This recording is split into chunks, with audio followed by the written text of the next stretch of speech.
आज मैं आपको डेल कार्नेगी की book How to Win Friends and Influence People से 5 ऐसे प्रिंसिपल बताऊंगा जिनसे आप किसी के भी दिल में अपने लिए जगह बना सकते हो।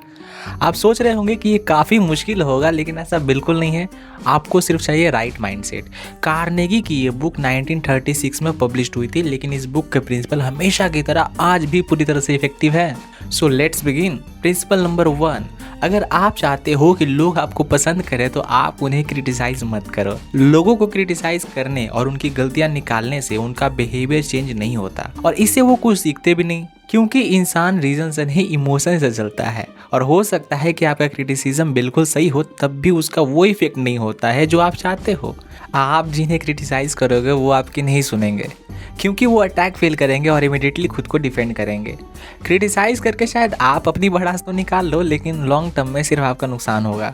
लोग आपको पसंद नहीं करेंगे। कई सक्सेसफुल लोगों ने आदत बनाई है कि वो कभी भी किसी को ओपनली क्रिटिसाइज नहीं करते हैं। बेंजामिन फ्रैंकलिन ने उनकी सक्सेस का सीक्रेट बताया था कि वो कभी भी किसी को ओपनली क्रिटिसाइज नहीं करते थे। वहीं अब्राहम लिंकन अपने विरोधियों को पब्लिकली क्रिटिसाइज करते थे। एक बार उनके क्रिटिसिज्म से परेशान होकर उनके एक विरोधी ने उनको तो तलवार से लड़ने के लिए चैलेंज दे दिया। इससे लिंकन डर गए। उन्हें लगा कि यार ये क्रिटिसिज्म करने की आदत तो मेरी जान पर बनाई। उसके बाद से उन्होंने लोगों को क्रिटिसाइज करना बंद कर दिया। बल्कि सिविल वॉर के दौरान जो लोग सदर्नर्स के लिए बुरी बातें करते थे, उन्हें लिंकन ने कहा कि उनकी बुराई मत करो, क्योंकि अगर हम भी उनके जैसा हालात में होते तो हम भी शायद उनके जैसे ही होते। लोगों को क्रिटिसाइज करना काफी आसान है, लेकिन उन्हें माफ करने में काफी हिम्मत चाहिए।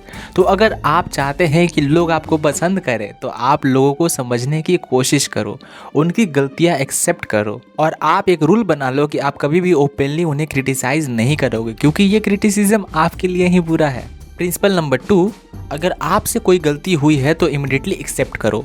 गलतियां हम सबसे होती है। अगर आपसे भी कोई गलती हो गई है और आप पर गुस्सा करने के लिए और आपको नीचा दिखाने के लिए कोई बिल्कुल रेडी बैठा है, तो उस इंसान को अपने फेवर में करने का सिंपल तरीका है कि आप क्विकली और क्लियरली अपनी गलती को एक्सेप्ट करो। ये कैसे काम करता है देखिए। डेल कार्नेगी के घर के पास एक जंगल था। वो डेली वहाँ अपने कुत्ते के साथ वॉकिंग पर जाते थे और उनकी आदत थी कि वो अपने कुत्ते को चैन से नहीं बांधते थे और जंगल में कोई आता जाता भी नहीं था, तो इसकी जरूरत भी नहीं थी। एक बार वहाँ पुलिस ऑफिसर आ गया और उसने देखा कि कार्नेगी ने अपने कुत्ते को खुला छोड़ दिया है। उसने कार्नेगी को डांटते हुए कहा, आपने अपने कुत्ते को चैन से क्यों नहीं बांधा है? क्या आपको मालूम नहीं है कि ये कानून के खिलाफ है? इस पर कार्नेगी ने कहा, हाँ मुझे मालूम है, लेकिन मुझे लगता है कि ये कुत्ता यहाँ पर किसी को नुकसान नहीं पहुँचाएगा।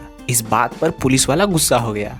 उसने कहा, आपको क्या लगता है कानून को इससे कोई मतलब नहीं है? ये जानवर ही तो है, और अगर बिगड़ गया तो किसी बच्चे को काट सकता है या फिर किसी गिलहरी को मार सकता है। इस बार तो मैं आपको छोड़ रहा हूँ, लेकिन अगली बार फिर ऐसा हुआ तो मैं आपको और आपके कुत्ते को अदालत तक जरूर पहुँचा दूंगा। कार्नेगी ने यह गलती फिर ना करने का वादा किया और कुछ दिन तक तो वादा निभाया, लेकिन उसके बाद वापस अपनी आदत से मजबूर कुत्ते को खुला छोड़ दिया। और फिर वही पुलिस ऑफिसर ने फिर से देख लिया। इस बार कार्नेगी पूरी तरह से घिरे हुए थे। उन्होंने पुलिस वाले के कुछ बोलने से पहले ही कहना शुरू कर दिया, सॉरी ऑफिसर, आपने मुझे रंगे हाथों पकड़ लिया, मैं अपना गुनाह कबूल करता हूँ, अब मैं कोई बहाना नहीं बनाना चाहता। आपने मुझे पहले भी वार्निंग दी थी, लेकिन गलती मेरी ही थी जो मैंने आपकी बात पर अमल नहीं किया। इस पर पुलिस वाला धीमी आवाज में बोला, मुझे पता है कि सबको अपने कुत्ते को बिना बांधे घुमाना अच्छा लगता है, खास तौर पर तब जब जगह बिल्कुल सुनी हो। इस पर कार्नेगी ने जवाब दिया, सर अच्छा लगने से क्या होता, मैंने तो कानून तोड़ा है। ऑफिसर ने कहा, लेकिन आपका छोटा सा प्यारा सा कुत्ता किसी को क्या नुकसान पहुंचा सकता है? कार्नेगी ने कहा, सर लेकिन गिलहरी को तो मार ही सकता है। फाइनली ऑफिसर ने कहा, शायद आपने मेरी बातों को ज्यादा ही सीरियसली ले लिया है। आप अपने कुत्ते को लेकर चले जाएंगे और हम दोनों ये बातें भूल जाएंगे। ये कार्नेगी का एक रियल लाइफ इंसिडेंट था। वो पुलिस वाला कार्नेगी पर रौब जमाकर खुद को इम्पोर्टेंट साबित करना चाहता था, लेकिन जैसे ही कार्नेगी ने अपनी गलती एक्सेप्ट की तो वो पुलिस वाला भी अपना सेल्फ स्टीम दिखाते हुए काइंड और हम्बल बन गया। अगर कार्नेगी उस पुलिस वाले से बहस करते और अपनी बात पर अड़े रहते तो शायद रिजल्ट कुछ और होता। वैसे भी भैया पुलिस वालों से बहस नहीं करना चाहिए, चाहे वो किसी भी देश के हो। तो अब आप भी ये टेक्निक यूज करके देखो। अगर आपको कोई आपकी गलती पर डांटने वाला हो तो आप उससे पहले ही अपनी गलती मान लो और खुद की बुराई करना शुरू कर दो। आप अपनी सारी गलतियों को दिल से एक्सेप्ट करो जिनके लिए आपको डांट लगने वाली है।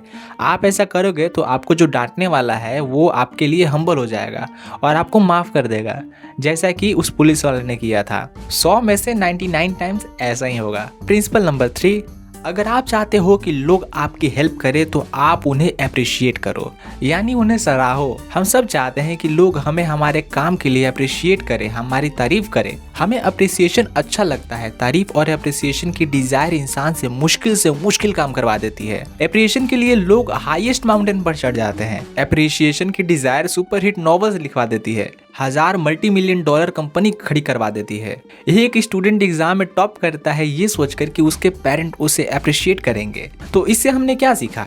बुरे काम के लिए पनिशमेंट देने के मुकाबले अच्छे काम के लिए अप्रिशिएट करना एक बहुत बड़ा रिवॉर्ड है। तो अगर आप किसी से कोई काम करवाना चाहते हो तो मेक श्योर कि वो जानते हो कि आप उन्हें हमेशा अप्रिशिएट करते हो, ना कि उनकी बुराई करते रहते हो। लोगों को अप्रिशिएट करने के लिए आप सिंपल वर्ड्स का यूज कर सकते हो, लाइक थैंक यू या फिर आई एम सॉरी। लोगों की सच्ची तारीफ करना सीखो। अगर आप झूठी तारीफ करोगे तो सामने वाले को पता चल जाएगा और आपकी ये तरकीब काम नहीं करेगी, क्योंकि हमें पता चल जाता है कि कौन हमारी सच्ची तारीफ कर रहा है और कौन हमारी झूठी तारीफ कर रहा है, क्योंकि हम जानते हैं कि हम कितने पानी में हैं। इसलिए अगर आप किसी को अप्रिशिएट कर रहे हो तो ईमानदारी से करना चाहिए। इस ईमानदारी को लाने के लिए राइट माइंडसेट होना बहुत जरूरी है। आप राल्फ वाल्डो इमर्सन की तरह सोचने की कोशिश कर सकते हो, जिन्होंने कहा था कि वो जिस इंसान से भी मिले वो किसी न किसी तरह से उनसे सुपीरियर था।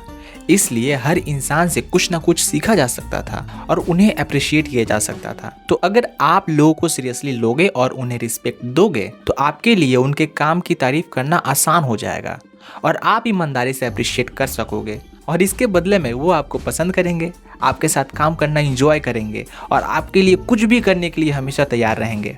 प्रिंसिपल नंबर 4, अगर आप लाइकेबल और इंटरेस्टिंग बनना चाहते हो तो बोलो मत बल्कि सुनो।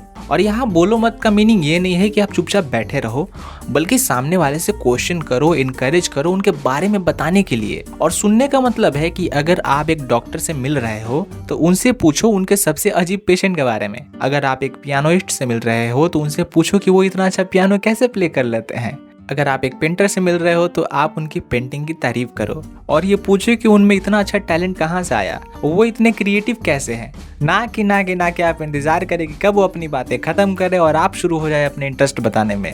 मुझे तो बस गिटार पसंद है, मुझे तो मेडिकल नहीं इंजीनियरिंग पसंद है, पेंटिंग तो मुझसे होता ही नहीं, आई हेट पेंटिंग। इससे वो आपको इंस्टेंटली डिसलाइक करेंगे। इसलिए लाइकेबल बनना है तो अच्छे लिसनर बनो और दूसरों को एनकरेज करो उनके बारे में बात करने के लिए। ऑस्ट्रियन न्यूरोलॉजिस्ट सिगमंड फ्रायड उनकी सुनने के स्किल्स के लिए बहुत फेमस थे। वो लोगों में इंटरेस्ट दिखाने में इतने माहिर थे कि लोग उनके साथ इतने कंफर्टेबल हो जाते थे कि वो अपने बहुत प्राइवेट इमोशन और एक्सपीरियंस भी उन्हें बता देते थे। प्रिंसिपल नंबर 5, अगर आप चाहते हो कि लोग आपसे मिलकर अच्छा फील करें तो स्माइल करो। हमारे वर्ड नहीं बल्कि हमारे एक्शन बताते हैं कि हम दूसरों के बारे में क्या सोचते हैं। तो अगर आप किसी नए इंसान से मिल रहे हो तो आप उन्हें बताना चाहते हो कि आप उन्हें पसंद करते हो, उनसे मिलकर आपको खुशी हुई है, तो स्माइल करिए। हम उन लोगों की तरफ ज़्यादा अट्रैक्ट होते हैं जो हमें देखकर स्माइल करते हैं। अगर हम किसी नए इंसान से मिल रहे हैं और वो हमें देखकर स्माइल कर रहे हैं तो ऑटोमेटिकली उन्हें लाइक करने लगते हैं। एक बेबी भी जब हमें देखकर सडनली स्माइल करता है तो हमें उस बच्चे पर और ज़्यादा प्यार आने लगता है। तो अगर आप इंस्टेंटली लाइकेबल बनना चाहते हो तो आपको दूसरों को बताना होगा कि आप उनके साथ होते हो तो कितने खुश होते हो। इससे वो भी आपको देखकर खुश होंगे।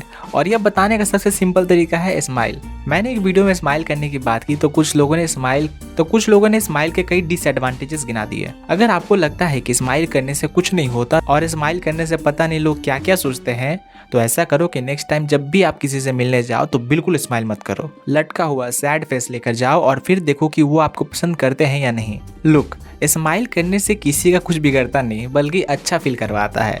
उन सब लोगों को जो इनमें इन्वॉल्व है, स्माइल करने वाले भी, स्माइल देखने वाले भी, सब। और स्माइल करने का तरीका ये है कि आप कंटिन्यूसली सामने वाले को देखते हुए स्माइल नहीं करना है।